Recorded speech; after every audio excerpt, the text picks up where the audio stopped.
خبر شامل کرتے ہیں لاہور سے۔ ہمارے نمائندے شیخ عمران کی رپورٹ کے مطابق صدر کار dealers association Muhammad Asif Butt, chairman Chaudhry Jahangir, vice chairman Mian Shafiq کی علی کی قیادت میں کار ڈیلرز ایسوسی ایشن کے وفد نے اپنے دیگر عہدیداران کے ہمراہ پیاف میں شمولیت کا اعلان کر دیا۔ پاکستان انڈسٹریل اینڈ ٹریڈز ایسوسی ایشن فرنٹ کے پیٹران ان چیف میاں انجم نثار، چیئرمین فہیم الرحمان، سینئر وائس چیئرمین پیاف نصر اللہ مغل، وائس چیئرمین پیاف طاہر منظور چودھری، ایگزیکٹو کمیٹی ممبران پیاف نے کار ڈیلر ایسوسی ایشن سمن آباد اور ان کے وفد کا پیاف آفس گلبرگ میں پرتپاک استقبال کیا۔ کار ڈیلر ایسوسی ایشن کے وفد نے صدر محمد آصف بٹ کو لاہور چیمبر کے معاملات کے لیے پیاف کا ایگزیکٹو کمیٹی ممبر نامزد کر دیا۔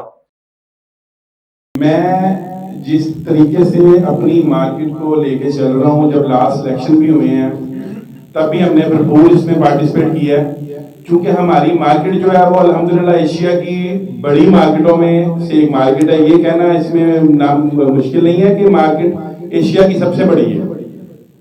ہماری مارکیٹ میں الحمدللہ 428 شو روم ہیں اور ہر شو روم پر 8 سے 10 جو دوست ہیں جو روزگار کی تلاش میں روز آتے ہیں۔ ہم آج پیاف کے دفتر گئے اور پیاف کے ایگزیکٹو ممبران نے ہمیں بہت پروٹوکول دیا اور بہت اچھا استقبال کیا، اس کے لیے ہم ان کے شکر گزار ہیں۔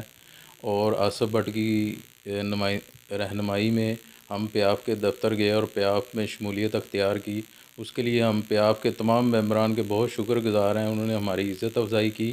نیوز اسٹوڈیو سے فی الوقت اتنا ہی۔ مزید خبر اور ان کے اپڈیٹس کے لیے دیکھتے رہیے ایم بی نیوز، کیونکہ ایم بی نیوز ہے million broadcasting news net work.